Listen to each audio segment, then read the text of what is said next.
the end of another week, and we actually didn't work much in the shop this week. Nick took a vacation week, and he's down at the beach, and I got a bunch of stuff done at home. And it was very interesting. I want to talk to you a little bit about alternators this week. So alternators, usually they're pretty reliable, and they fail in multiple ways. Most of the time, they'll either go just dead, and you'll notice that with a sudden drop off in voltage usually while you're in flight. And that's usually, it could be a belt, could be the actual alternator, it might be the regulator. Other times they have more insidious failures, and that's what happened to me this week in my own airplane. It actually didn't happen this week. I've been noticing it for a while now.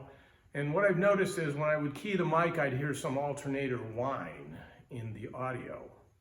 And basically alternators are nothing but AC generators with bridge rectifiers in there to convert it to DC. Well, when those diodes that are part of the rectifier circuitry, one of them may go bad, they'll let some of that AC ripple current go through, and that's what we all hear in our ears.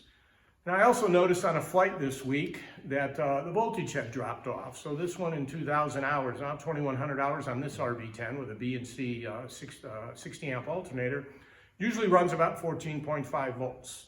I noticed it was running about 13.7, 13.6 this week, as well as when it got hot, I noticed the audio line was appreciably louder. So guess what?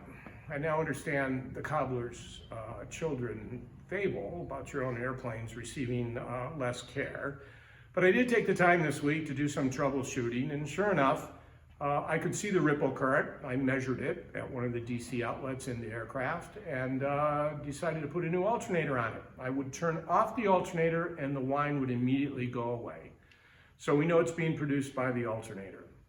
Last week, remember, we talked about supply chain issues, and sure enough, alternators seem to be a problem too. Spruce didn't have one in sight locally. I called B&C. They didn't have all the parts that I needed to replace one. And but both of those vendors are just really super. B&C called me back a little while later and said, Spruce happens to have one in their Pennsylvania warehouse.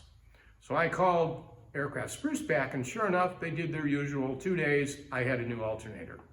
Got it back on, ran it up this morning, and nice and quiet, and right back up to 14.5 volts. So I did it, rather fast and didn't take any video of myself. I'm not good at that, sorry about that. But I did take pictures, and so hopefully between Nick and Isabel, we'll get some good stills here so you can see what it takes to replace an alternator. Anyway, thanks. Hopefully we'll have some things for you next week. The shop is getting backed up with some airplanes. Have a great weekend. By the way, at the end of this video, we're going to put a little video out there to show you the bomb burst that we did at Galesburg. We won the formation contest, so that was quite cool. Hope you enjoy it. Bye-bye.